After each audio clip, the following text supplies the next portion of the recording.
For this particular video, we're going to go over some safety tips for the VertiMax unit to protect it from damage.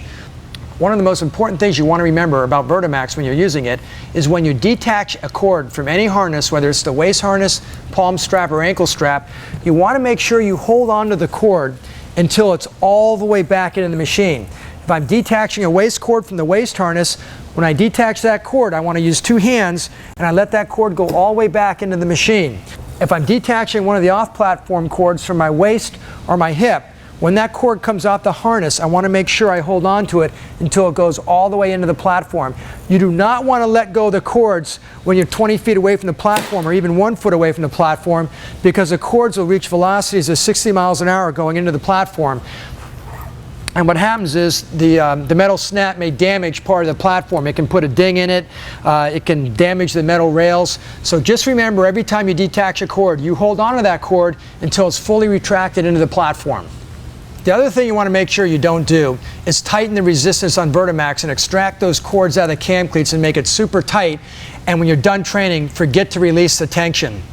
You don't want to walk away from the machine with the cords set to very high resistance levels. And what's going to happen is those cords being in a super stretched state for multiple days, the rubber is going to relax faster and the cords are going to become less effective sooner. Basically, you're going to diminish the life of the cords if you leave them super tight for hours and hours on end.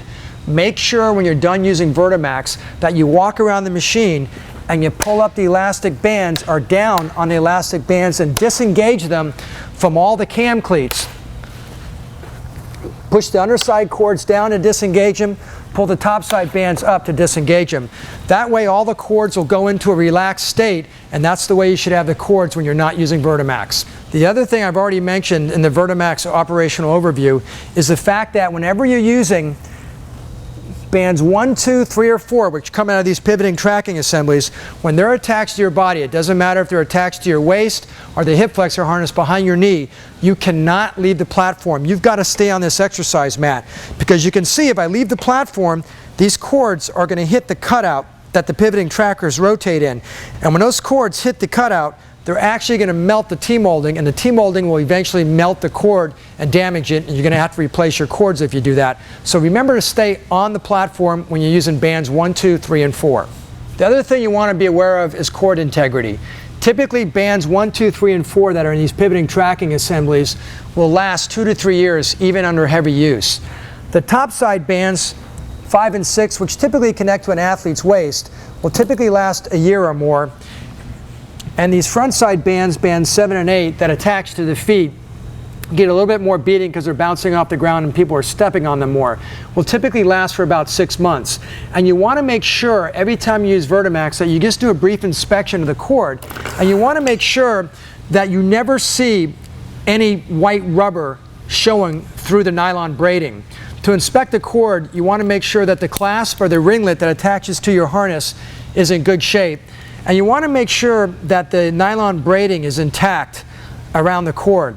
You should never see rubber showing through the nylon braiding. If the nylon braiding is cut or fraying and you see rubber showing through the cord, it's time to replace that band, and you should stop using VertiMax immediately until that band is fixed. The other thing that you want to note that's not a performance issue is after a couple weeks of use, sometimes the top side bands 5, 6, 7, and 8 will get a little fuzzy. It doesn't really fray, but it just gets kind of a fuzzy look. It's just a common thing that happens with the cord, and it does not impact performance or safety. But again, I want to reiterate, if that nylon braiding is actually cut and separating and you can see white rubber beneath it, the cord must be replaced. On a V8 system, there is one maintenance procedure you may have to do every week or 2 weeks. When you perform off-platform training utilizing bands 7 and 8 and 5 and 6, over time, you may see a slight twist occurring in this line. The way you take care of that is you unlock the cord and you pull the cord back, and then with your hands you're going to rotate the metal snap and rubber stopper that connect to the athlete the opposite direction of the twist, and you'll see the twist in the line will start coming out. You won't be able to remove all of it, but it removes enough of it where it doesn't become a problem. And the only time the twist in the line will become a problem is if the twist causes this cord to actually twist and loop between the pulley assemblies. If the cord is twisting and looping between the pulley assemblies, if your cord's under warranty, we're going to replace it. If it's not, it's time to replace the cords. And again, that's a procedure that you may have to do once or twice a week, depending on how much the V8's being used.